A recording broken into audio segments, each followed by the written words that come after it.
Dear Captain Kokak, lumaki ako sa Sitio Palingon, isang maliit na baryo na napapalibutan ng kakahuyan at sapa. Doon nakatira ang albularyong si Mang Rodel. Kilala siya sa aming lugar bilang mabait, laging handang tumulong, at may kakaibang kaalaman sa mga halamang gamot at orasyon. Marami na siyang napagaling, mula sa simpleng sipon hanggang sa mga taong sinasapian daw. Isang gabi, biglang nilagnat at hindi na nagising ang pinsan kong si Lisa. Kahit anong gising namin, hindi siya tumatayo. Dinala namin siya kay Mang Rodel. Inihiga siya sa banig at nagsindi ng kandila si Mang Rodel habang binubulong ang kanyang mga orasyon. May inilabas siyang langis na parang may kakaibang amoy. Matapang at mabaho. Ipinahid niya yon sa noo ni Lisa. Matapos ang ritual, pinayuhan niya kami. Huwag kayong magbubukas ng kahit anong bintana hanggang sumikat ang araw.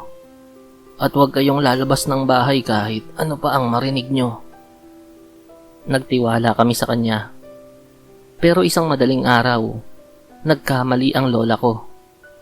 Binuksan niya ang bintana para silipin kung umaga na ba. Biglang bumangon si Lisa. Dumapa sa sahig. Gumapang palabas ng pinto na parang hayop. At ang mga mata niya mapula at dilat na dilat. Nilalaplap niya ang sariling braso. Parang gutom na gutom sa dugo. Sa labas ng bahay, natatanaw namin si Mang Rodel. Nakatayo siya sa ilalim ng mga puno. Nakangiti. Parang nagmamasid. Hindi siya kumikilos para tumulong. Para bang siya mismo ang dahilan ng nangyayari. Nang sumigaw kami at pilit na hinila pabalik si Lisa, nakalabas pa rin ito at biglang sumara ang bintana ng kusa. Mula noon, tuwing bilog ang buwan, naririnig namin ang tinig ni Lisa sa labas ng bahay. Kumakatok at tumatawag ng aming pangalan. Pakiramdam ko, hindi kami tinulungan ni Mang Rodel. Sa halip ay pinaglaruan niya kami. At si Lisa, baka hawak pa rin niya hanggang ngayon. Nakakatakot isipin na ang albularyo naming inaasahan ay siya pala ang tunay na halimaw.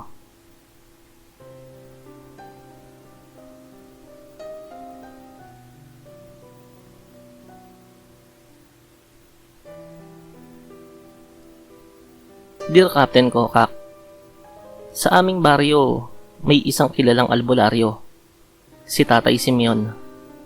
Matanda na siya, mahigit 70 taong gulang at halos puro kulubot na ang balat. Pero malakas pa rin siya, lalo na tuwing nanggagamot. Ang kakaiba sa kanya, lagi siyang may daladalang mga bote ng langis. Iba't ibang kulay, may pula, dilaw at berde. Nang magkasakit ang kapatid kong si Miko, hindi makakain, hindi makalakad, at parang laging hinihila ng antok, dinala namin siya kay Tatay Simeon. Pinahiran niya ng langis ang katawan ni Miko habang nag-oorasyon. Nang matapos, bigla na lang bumangon si Miko. Parang walang nangyari. Gumaling siya agad. Pero kinagabihan, nagsimula ang kakaiba. Nagising ako sa iyak ni Miko. Sabi niya may nakadagan daw sa dibdib niya. Mabigat at hindi siya makahinga. Pagbukas ko ng ilaw, nakita ko ang kapatid kong nakapikit pero nakangiti. Parang wala sa sarili. At sa ibabaw niya, may nakadapang matandang babae. Payat na payat. Walang mukha. Sinubukan kong sigawan si tatay at nanay pero bigla ring nawala ang babae. Ang natira na lang ay si Miko, nanginginig at umiiyak. Kinabukasan, bumalik kami kay Tatay Simeon. Tahimik siyang tumingin sa amin at tsaka nagsabi, "Huwag kayong mag-alala. Kaibigan ko ang nakita nyo. Nakatira siya sa botelya ng langis na ipinahid ko sa may sakit. Siya ang talagang humihigop ng sakit ng kapamilya nyo." Kinabukasan, nanumbalik ang sigla ng kapatid kong si Miko. Parang walang nangyari. Sadyang ang napakagaling ng kung anumang nasa botelya ni Tatay Simeon.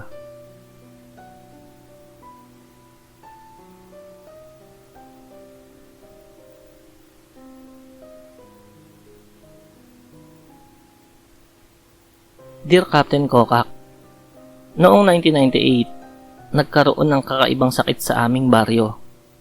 Halos lahat kami nagkakasakit. Mataas na lagnat, pagsusuka at panghihina.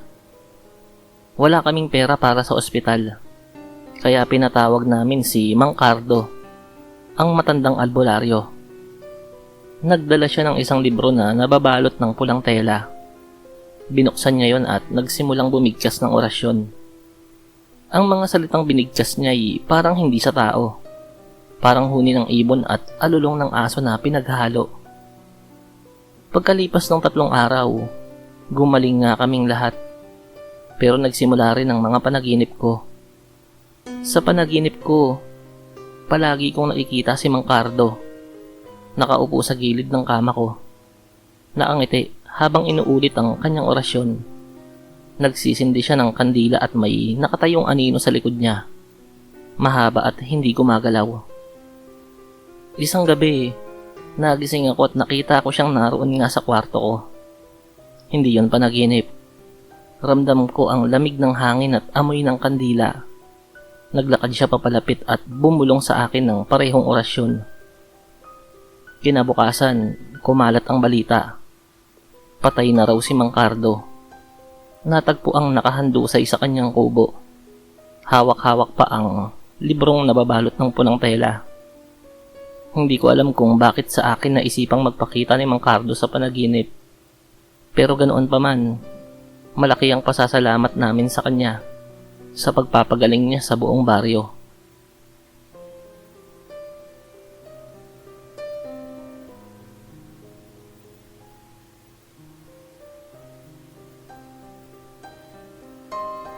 Dear Captain Kokak, may albularyo sa aming lugar, si Lola Feli.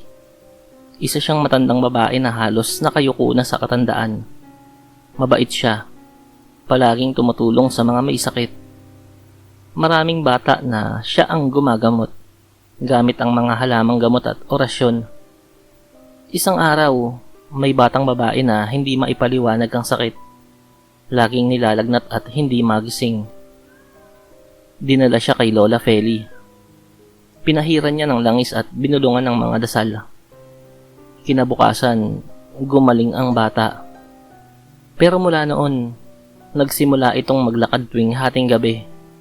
Nakapikit, naangiti. Sinundan namin siya minsan. Dinala niya kami sa bakuran ni Lola Feli, kung saan nagsimulang magkukay ang bata gamit ang sariling kamay. At doon, nakita namin ang isang bungunang tao na hawak-hawak na nito. Nilingon namin ang bahay ni Lola Feli at nakita namin siyang nakatanaw mula sa bintana. Naangiti. Hindi siya lumabas. Hindi nagsalita. Parang alam niyang iyon ang mangyayari. Dahil sa pangyayaring yun, kumalat ang usap-usapan na mangkukulam daw si Lola Feli. Tapos isang araw, bigla na lang itong nawala at hindi na nagpakita.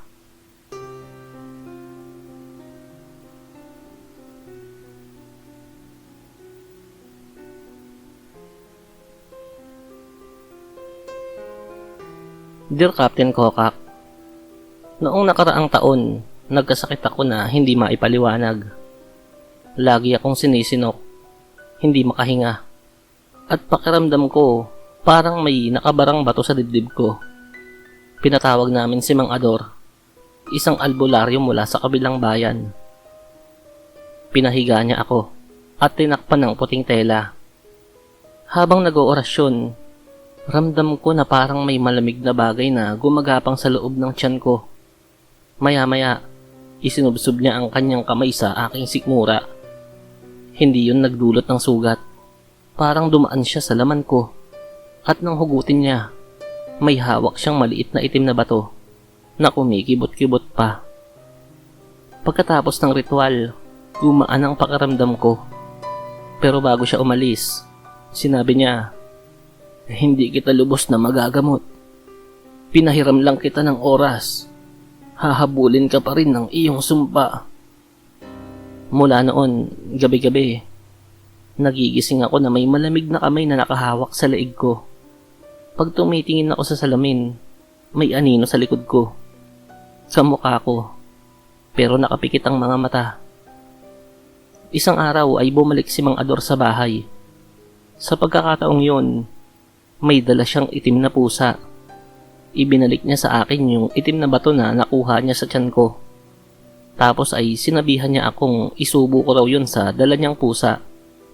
Nang ginawa ko yun, ay biglang kinain ng pusa ang bato. At mabilis yung nilunon. Sabay tumalon ito sa bintana at umalis. Mula noon, ay nawala na rin ang gabi-gabing parang may humahawak sa leeg ko. At iba pang kababalaghang nararanasan ko. Maraming salamat sa panggagamot ni Mang Ador.